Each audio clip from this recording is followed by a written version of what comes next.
রিজিক বৃদ্ধির আমল জানতে চাই।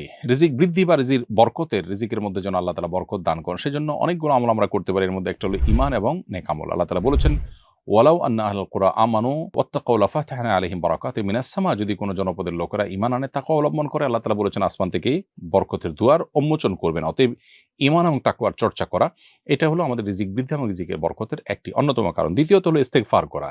সূরা নূহ আল্লাহ রাব্বুল আলামিন নূহ আলাইহিস সালামের জাতিকে নূহ আলাইহিস সালামের ভাষায় নির্দেশ করেছেন।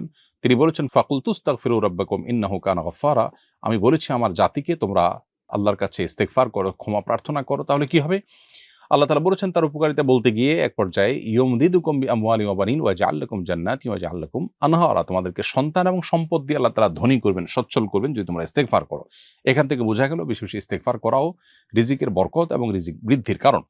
তৃতীয়ত আত্মীয়তার সম্পর্ক রক্ষা করা। সহিহ বুখারীর একটি হাদিস রয়েছে, নবী সাল্লাল্লাহু আলাইহি ওয়াসাল্লাম বলেছেন, মান সাররাহু আন ইউবসাতা লাহু ফি রিজকিহি আও ইউনসা লাহু ফি আথারিহি ফালিয়াসিল রাহিমা। যদি কেউ চায় তার রিজিকে বরকত দেওয়া হোক, তার হায়াত বৃদ্ধি করা হোক, তাহলে সে যেন আত্মীয়তার বন্ধনগুলোকে সবসময় ভালো রাখে, আত্মীয়দের সাথে সুসম্পর্ক বজায় রাখার চেষ্টা করে এবং তাদের সাথে কানেক্টেড থাকে। আর এর পাশাপাশি আরেকটি আমল হলো যে আল্লাহ তাআলার নিয়ামতের শুকর আদায় করা। আল্লাহ বলেছেন, লা ইন শাকারতুম লাযিদান্নাকুম। তোমরা যদি আমার শুকরিয়া আদায় করো, আমি নিয়ামত আরো বাড়িয়ে দিব। আল্লাহ যেটুকু দিয়েছেন সেগুলোর জন্য আলহামদুলিল্লাহ বললে, অন্যের তুলনায় আল্লাহ আমাকে ভালো রেখেছেন, শুকরিয়া আদায় করলে আল্লাহ তাআলা নিয়ামত আরো বাড়িয়ে দেবেন ইনশাআল্লাহ। এরপরে সাদাকার মাধ্যমেও কিন্তু রিজিক বারাকা লাভ হয়। এবং নামাজের পর আল্লাহ তাআলা বলেছেন আমরা যেন মসজিদ থেকে বের হয়ে আল্লাহ তাআলার করুণা তালাশ করি, এবং নামাজ থেকে বের হয়ে মসজিদ থেকে যখন আমরা বের হব তখন আল্লাহুম্মা ইন্নী আসআলুকা মিন ফাদলিকা দোয়া পড়ার শিক্ষা নবীজি দিয়েছেন। এখানে ফজল অর্থাৎ করুণার চাইতে বলা হয়েছে, অর্থাৎ রিজিক চাইতে বলা হয়েছে।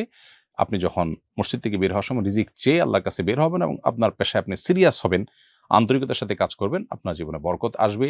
সকালবেলা কাজ শুরু করলেও জীবনে বরকত নেমে আসে। নবী সাল্লাল্লাহু আলাইহি ওয়াসাল্লাম বলেছেন, আল্লাহুম্মা বারিক লি উম্মতি ফি বুকুরিহা। আল্লাহ আমার উম্মতের জন্য সকালের সময়টাতে বরকত দান করুন। এজন্য বরকত লাভের যত মাধ্যম আছে সেগুলো আমরা অবলম্বন করব। বিসমিল্লাহ বলে কোনো কাজ করলে সেখানে আল্লাহ তাআলা বারাকা দিয়ে থাকেন। অতএব রিজিকের বৃদ্ধি বা রিজিকের বরকতের জন্য এই আমলগুলো আমরা করতে পারি কোরআন এবং হাদিসের আলোকে।